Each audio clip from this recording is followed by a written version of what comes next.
This is so you've been hit by a bus, okay? Which, any of you live in New York City? Yeah, ever seen it happen? It happens kind of frequently. It's kind of weird. So my name's Chris. I have a photo booth business in upstate New York, but I actually live in Phoenix. I run my company remotely. Yeah, it's a challenge in its own. But basically, have any of you heard of the hit by a bus protocol? Okay. Are you all single owner operators? Like, do you have staff? I have my husband. Yeah. Okay. My daughter. Yeah. Okay. So the hit by a bus protocol, it actually comes from the corporate world. And what it is they use it as how many of your key staff members can be hit by a bus before your company can no longer run, right? In most of your cases, your bus factor is going to be 1. It's probably going to be you. Wear some bubble wrap. So it's, it really comes down to how do we mitigate that, right? What can we do to prevent that? Well, let me go into my background first. So I actually worked as a paramedic for about 15 years before getting into the booth business full time. So I saw a lot of what can actually happen. Before that, I was actually a resort properties manager for Six Flags, which was a ton of fun. You get to ride the roller coasters as much as you want. Hi, come on in, join us. Just starting. So between those, I got to learn a lot about the hit by the bus protocol. The corporate side teaches you how to implement this, and the paramedic side teaches you why you should implement it, unfortunately. So what are some of the key business things that you do that you don't realize that when you're gone, someone else has to do? And I'm interactive, so throw out some answers. In my business, I do all of the event lead up. So I do all the emails with clients, all the templates, all the little details that need to happen, and then my husband comes in and does the whole operating the booth, setting up side of it. So if either of us are hit by a bus, there's half our business. Right. But then what else is there? That's only a small portion. Yeah, paying for subscriptions. Your insurance, bank accounts, Yep. right? Taxes, because government's still going to get theirs, unfortunately, no matter what. And what about just general knowledge? How do you set the booth up? How do you tear it down? What about your venue contacts? Are you on preferred vendor list? If someone else was walking into that place without knowing who you are they going to be able to know who to look for? Some of that's just beneficial in general once you add staff, because once you add staff, you're not doing events anymore. That's their role. So some of this falls back to that too. You can say, I've trained them, I can step away. This is what I do in New York is I don't touch the stuff. There's other people to do it. Granted, my bus factor is still 2, but it's higher than 1. So you've got your email, your policy procedures, your ordering. Like, where do you order media from? What about your passwords? How do you store your passwords? Right? That's all stuff that it's stored up here, but if something happens to you, your key employee quits that knows all that, where's it stored? Right? Your software license number. Yeah. 100%. Yeah. When you get to bid and your software's not working, you have to call. Right. What's your support number? Do y'all have Photomaster? Which their support is fantastic. So I actually don't have Photomaster equipment, right? Which sounds weird because I have 16 booths, not a single Photomaster. But their support is absolutely fantastic. I've used it when I've white labeled for other people or given them staff, and that's amazing. But how are your staff going to know where to get the phone number? So, yep, good. So did you used to live in New York and you moved? Yeah, I moved in May to Phoenix. I didn't want to go through another winter. Are any of you in a cold area? Yeah. Where are you? Kansas. I'm sorry. It was mid-teens when we left, and then it was 70 degrees degrees yesterday, and we're supposed to get snow on Thursday. Oh, really? So I can't. Yeah. Yeah, it's like 2 feet of snow back where I'm from. And I haven't been back there in months. I'm like, yeah, I'm good. I'll call back when it's summer. And you got one employee that does the 16 booths? No, so I actually have so I have 16 booths, 4 DJs, and a casino company, like mobile casino parties. So I have a total of 47 employees. I've got one general manager over there who basically runs it. There are other people who know a good majority of the key pieces. So the reality is, if my partner Keo, if he dropped dead as well and I wasn't able to get there, I have 3 people in charge of, one in charge of photo booths, one in charge of DJ, one in charge of the casino. They all know their part. They'd still be able to do it.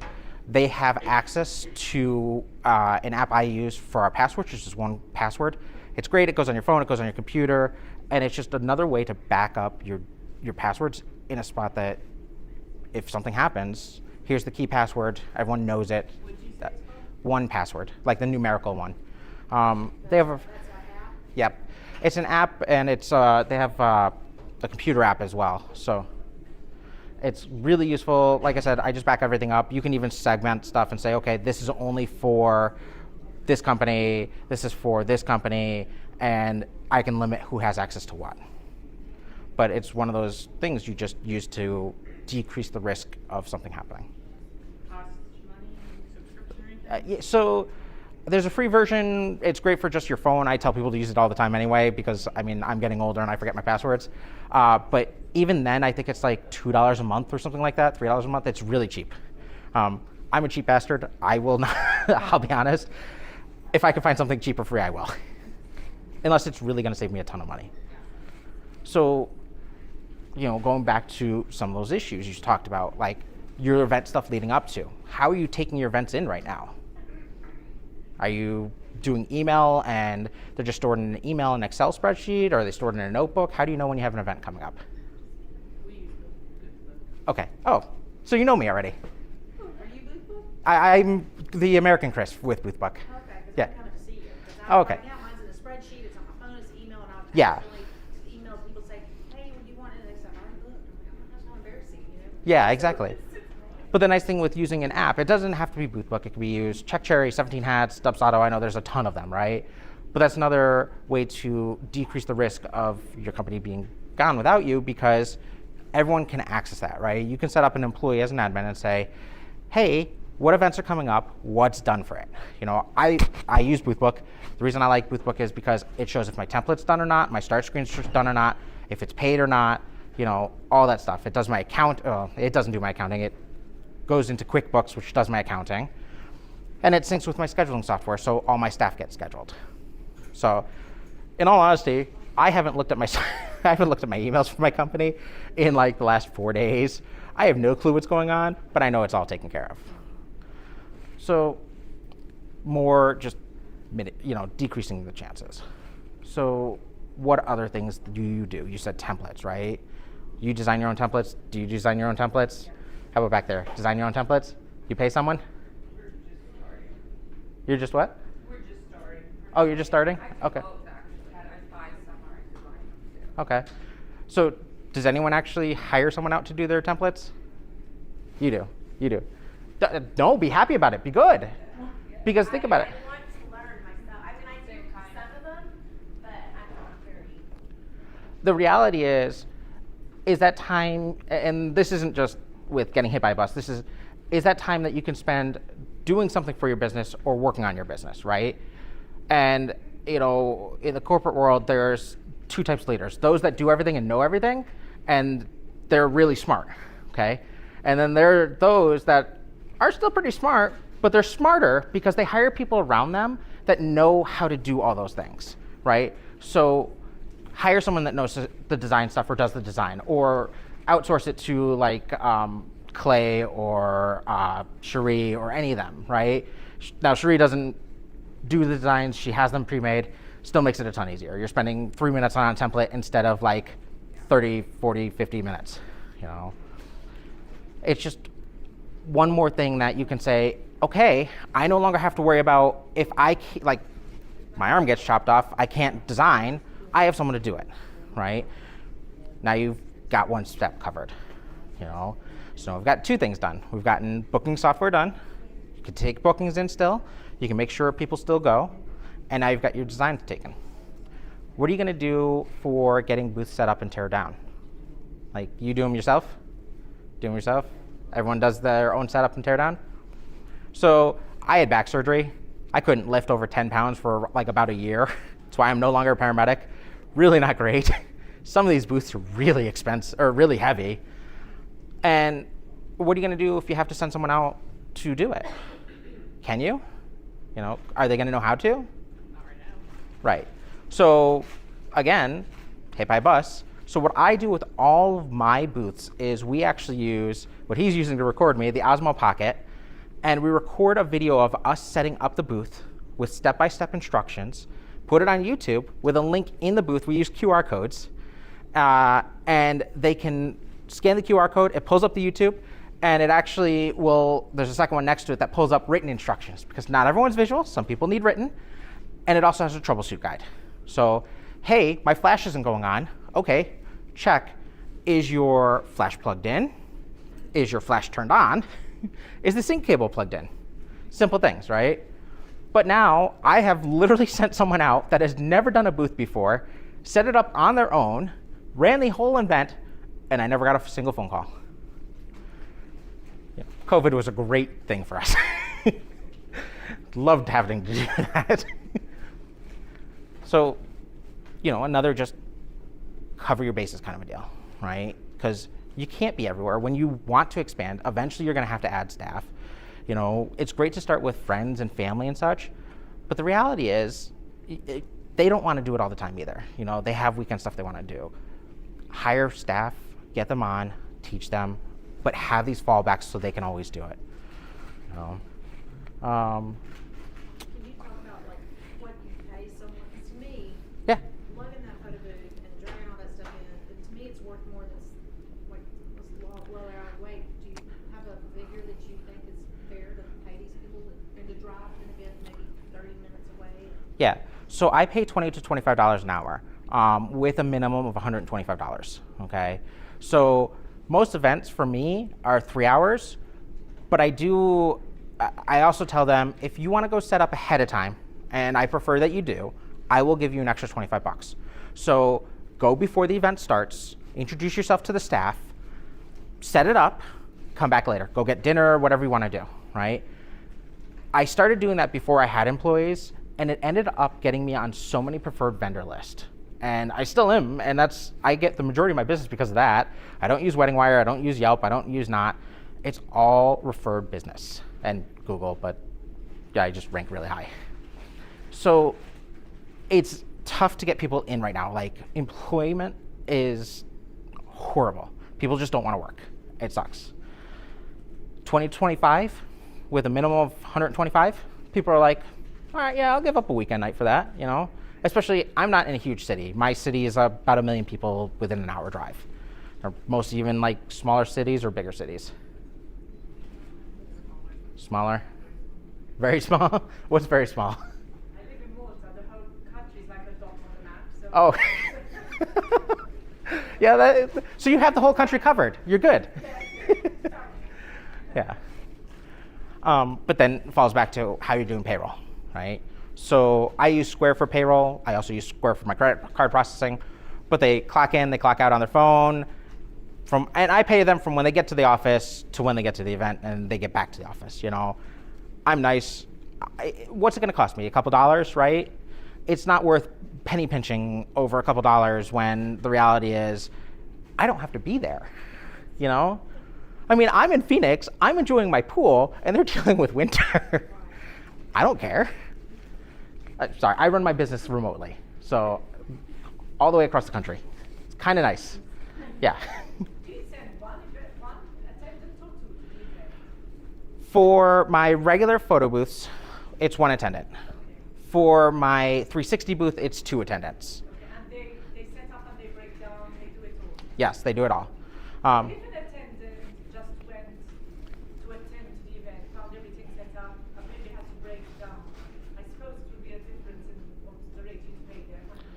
So the only time that happens is if like my partner is like, well, I'm doing the DJ there, I'll just set it up. I'm still going to pay them the same. Because the reality is they're counting on that set money, right? And I mean, think about it. I'm sure I grew up poor, you know. We've all been in those positions where, man, money's tight. I know I'm going to do this job on the weekend. That $125 is going to put gas in my car for the weekend, and they're happy about it, you know. Especially because, yeah, very much. You keep your employees happy, you're going to have happy customers, and you're going to have a really good business, you know.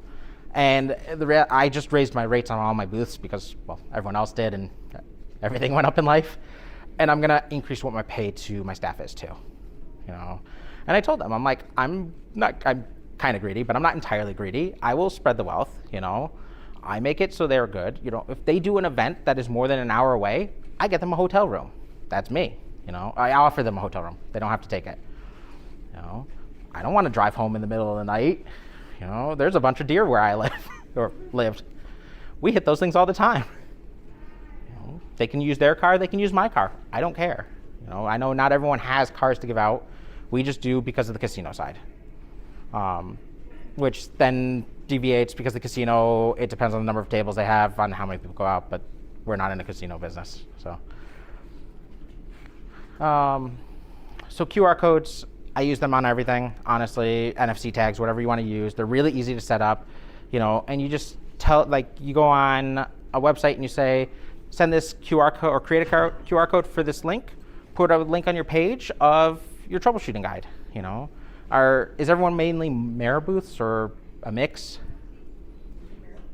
Mirror, mix?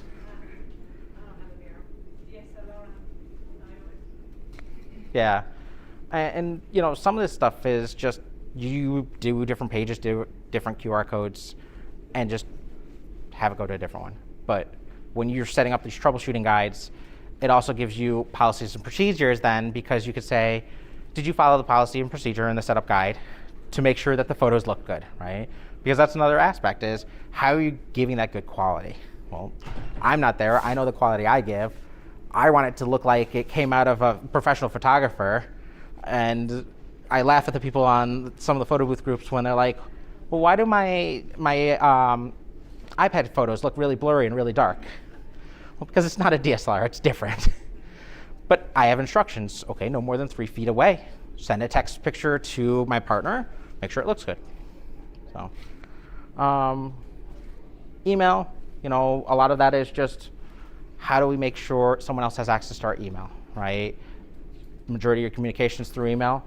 Well, if you're using a CRM, most of that stuff could be automated as well. You know, I do all my follow-up through Boothbook, and I just have it set where I literally don't talk to a customer. 75% of my bookings I never talked to before, and the majority of them we don't talk to during, because they get automatic reminders of the template, they get automatic reminders that we're coming. Everything is just done through there. We have forms, and the nice thing is all my employees then have access to that. So I don't have to worry about, if I'm not there to give them access to that, how are they going to get that information, right? Let's see. Ordering vendors, pretty simple. Just create a list on Google Documents. Who do I order from? What do I usually pay for it? I actually do it in an Excel spreadsheet or QuickBooks because I also want to know my profit loss statement. So paper, if anyone's bought paper lately, you know, I used to pay $94 a box for 620, and now I'm paying $129. Huge increase. Yeah, but that's the going rate right now, unfortunately. No, $94. 94, 96, somewhere in that range. Yeah. But that's 620, you know, RX1s, which I think most people end up having, is like, yeah, it was like $160 for a box of 2 rolls. Now it's like $190, $199. Yeah. COVID's been great. So graphics, we talked about having a graphic designer, someone on there. Software knowledge, again, you know, are any of you using Darkroom Booth? Yeah. Okay. Do you know of boothmanual.com? That's a service that helps you emergency, no? Nope. Boothmanual.com is actually Darkroom's help guide. Oh, yeah, it's in the software. Yeah, but do your, well, when you get staff, are they going to know about it? Right. They have it all pre-built. Why not just use it? Yeah. Photomaster, we talked about, they have theirs. Salsa has support for their software. They're 24/7. James at Curator, he'll pick up the phone, if you call his 800, or Allie will. So it's just a matter of putting those numbers in the booth somewhere that they can find it and easily get it.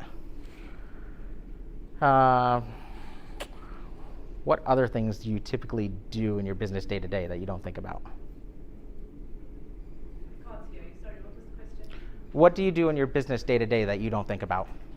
You don't think about it. You just do it on habit. It's autopilot. Well, like uploading pictures to them after the event, do you, Yeah. is that Yeah. So you're using software for that, or are you just doing it yourself? smartphone? Yeah. So those using Darkroom, you can upload right to their event gallery. You can actually use their software with any DSLR platform or mirror platform, because you can use it with Photomaster as well.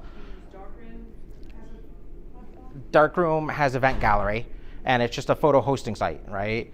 But they have hot folder software. There's a bunch of them out there. SmugMug has it for theirs as well. We just set it up so when the event goes on, it automatically uploads. Yeah.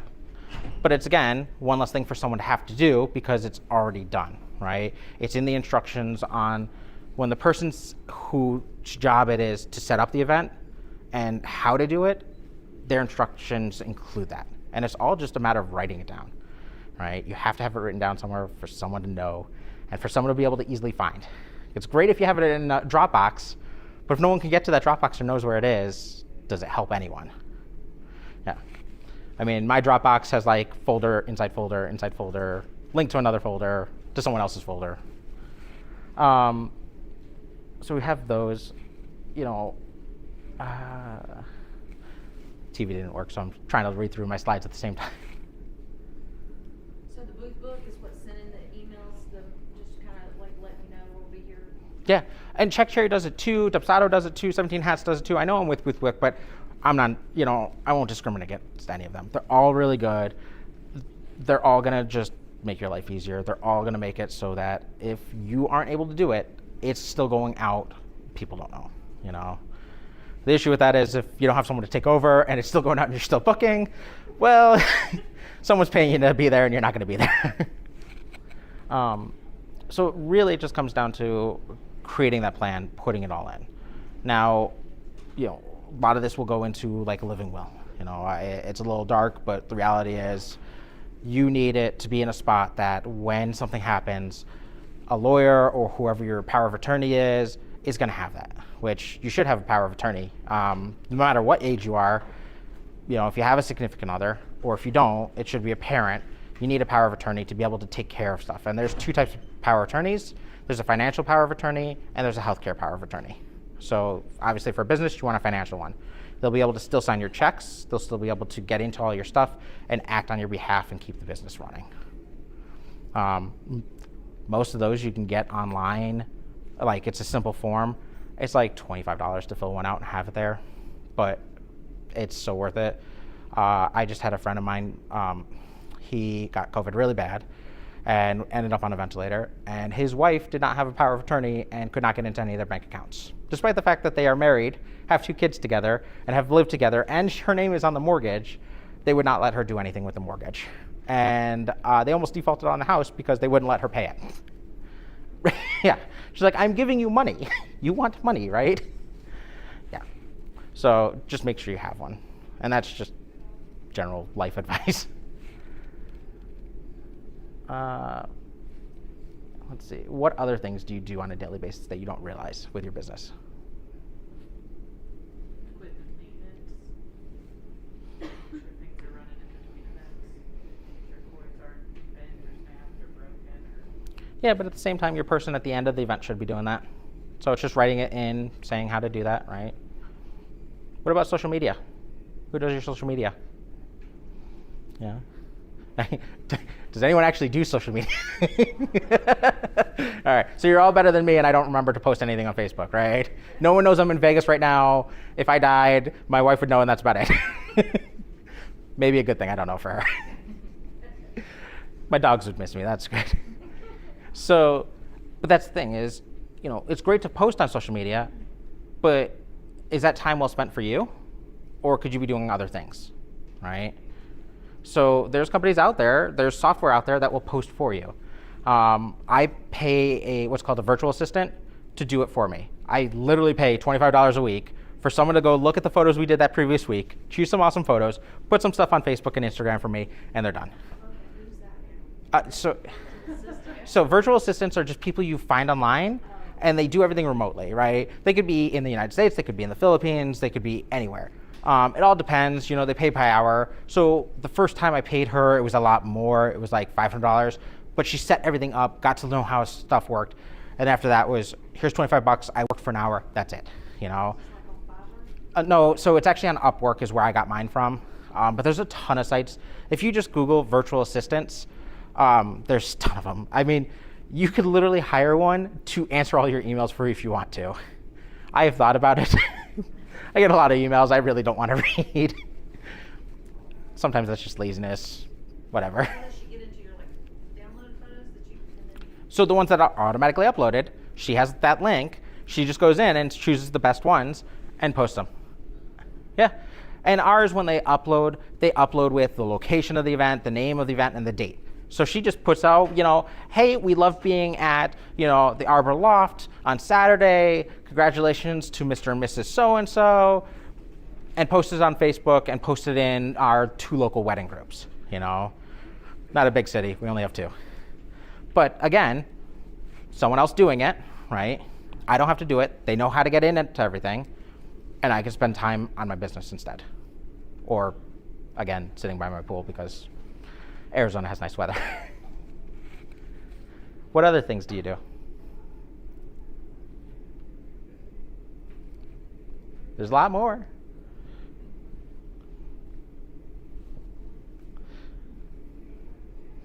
I mean, things that I don't have anybody to organize my props when I come back and everything's a hot mess. Right. Organize my trailer. Yeah. Wash the trailer. I mean, it's like a lot of stuff, but I don't have staff yet. Yeah. But I mean, that's the thing is, eventually you will, as you grow.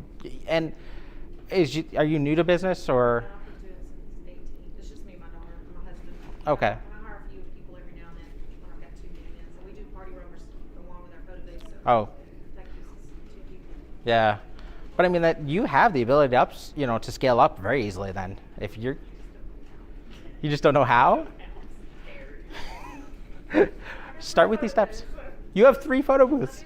You could literally have 3 photo booths out every weekend night. I just can't find anybody to help me. So that's the problem. And that goes back to the pay, but it also comes back to having the paperwork in order, easy training, like I said, YouTube video, they set it up themselves. I have YouTube videos for everything, like how to change paper in the printer, right? Little QR code on the printer. Oh, look, it's beeping. Why is it beeping? Scan the QR code. Oh, it says it's out of paper. Here's how to change the paper.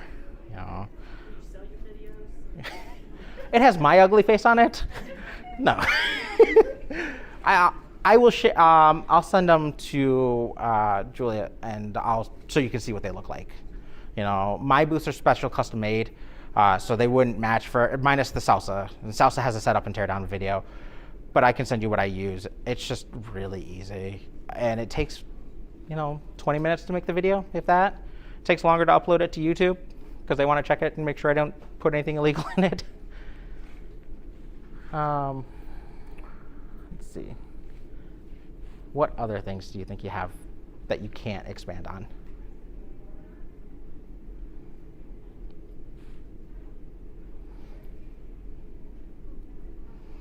There's other stuff. Yeah, what about all you back there in the quiet room? What other things do you have that you do on a daily or weekly basis in your business that someone else could do? Let's go with that. Someone else could do? Yeah, let's go with that. I don't know. Yeah. About creating templates? We talked about that, so outsourcing them, like Clay or any of the other 1,000 designers that now I swear I see on the marketplaces. But the setup itself?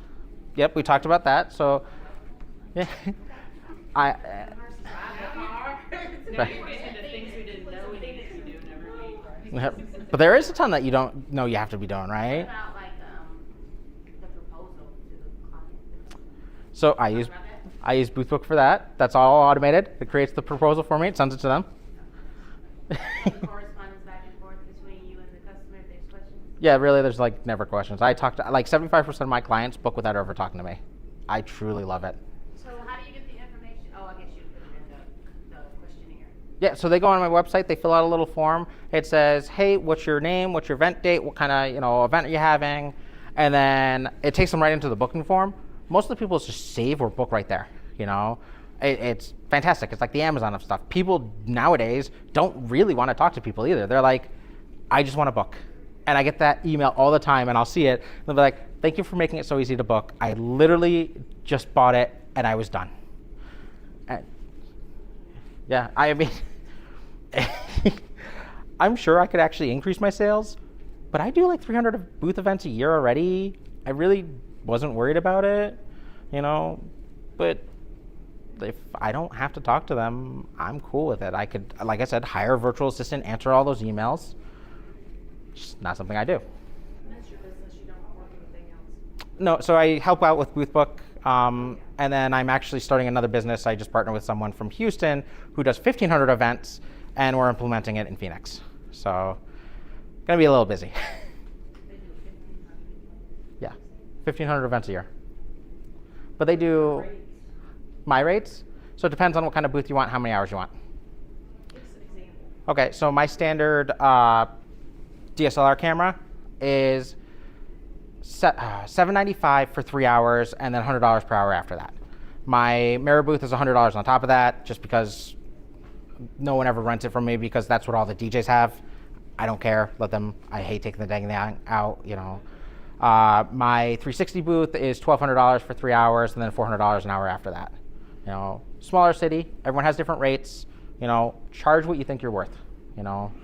I upsell a lot of add-ons. So memory book, $200 to start. You're paying for an extra staff member there. I need to pay them. The rest is just profit. Upsize cell or print sizes. I do the strips by standard, and if they want the 4x6, they're paying $75 extra. Yeah, with the shipping stuff. And actually, I should probably raise that. I just haven't. I have a stockpile of paper. Because I've been just telling everybody they gotta have strips because of it, but. No. Yeah, I charge them for the metallic pearl ones. Have you guys seen that paper type? Yeah, they really are. I absolutely love that. Oh, and DNP will actually usually print some out here and give them out as samples. I took a bunch from 2020 when they did it, and I made a wall in my office of all the different print types, the print sizes, and I use it as like a sales board. I'm like, well, this is your standard size, and it looks like tiny compared to everything else I've got. And they're like, oh, I really like that. I want that. I'm like, perfect. We can do that for you. Yeah. Well, I don't do that. My Keo does that now, but it's nice, and it didn't cost me anything to do. So I'll open up. What questions do you guys have? We kind of jumped all over the place.